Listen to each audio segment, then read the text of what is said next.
સોસાયટીમાં નાની નાની બાબતોમાં કેવી બબાલો થતી હોય છે એનું ઉદાહરણ છે આ જે રીલ બનાવી છે એના ઉપરથી તમને ઉદાહરણ મળશે. અને વાત જાણે એવી છે કે સોસાયટીમાં જૂતાનો જે કબાટ હોય જેને આપણે ઇંગ્લિશમાં કહીએ શૂ રેક, એક કબાટ મૂકવા બાબતની બબાલ ચાલે છે. બોલો શું કરવું. મને મારા એક ફોલોઅર મિત્ર છે, સુરતના છે, એમણે મને આ મેસેજ મોકલ્યો છે કે સાહેબ આ મારી સોસાયટી રજિસ્ટર્ડ સોસાયટી નથી અને એક ફ્લોર ઉપર 4 ફ્લેટ છે, 3 ફ્લેટવાળા છે, એ લોકોએ પોતપોતાના શૂ રેક બનાવી દીધા છે ખૂણામાં અને એ લોકો પોતાના જૂતા મૂકે છે.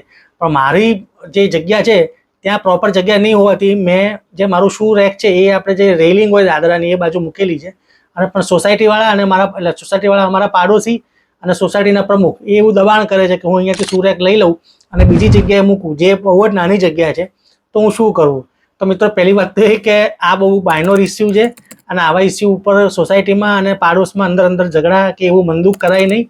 અને આવા જે મુદ્દાઓ છે એને તમારે એકબીજાની જોડે સમજી એકબીજાને એડજસ્ટ થઈ અને પ્રેમથી જ તમારે એનો ઉકેલ લાવવો જોઈએ.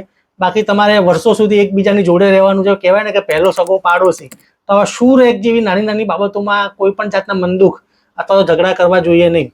પરંતુ જો તમે એ કાયદેસરની વાત કરો તો તમારે વકીલ સાહેબની તો સલાહ લેવી જ પડે કે જો તમારે ખરેખર તમારી શૂ રેકની જગ્યા જોઈએ છે, મુદ્દો નાનો છે પણ કાયદેસર હકની વાત છે, તો તમે તમારા વકીલ સાહેબની સલાહ લઈ શકો છો. પણ જો મારો મત એવો છે કે 3 જણને સફિશિયન્ટ જગ્યા મળી છે તો એટલા જ માપની જગ્યા ચોથા વ્યક્તિને પણ મળવી જોઈએ. કારણ કે તમારો જ્યારે પણ મિલકતનો દસ્તાવેજ કરવામાં આવે છે આજકાલ છેલ્લા કેટલાય વર્ષોથી પ્રેક્ટિસ છે કે ભાઈ દરેક જે મિલકત ધારક હોય, ફ્લેટ ધારક હોય કે ઓફિસ ધારક હોય કે શોપ ધારક હોય, એમને સોસાયટીમાં વરાડે પડતો હિસ્સો એક સરખો હિસ્સો બધાને મળે છે.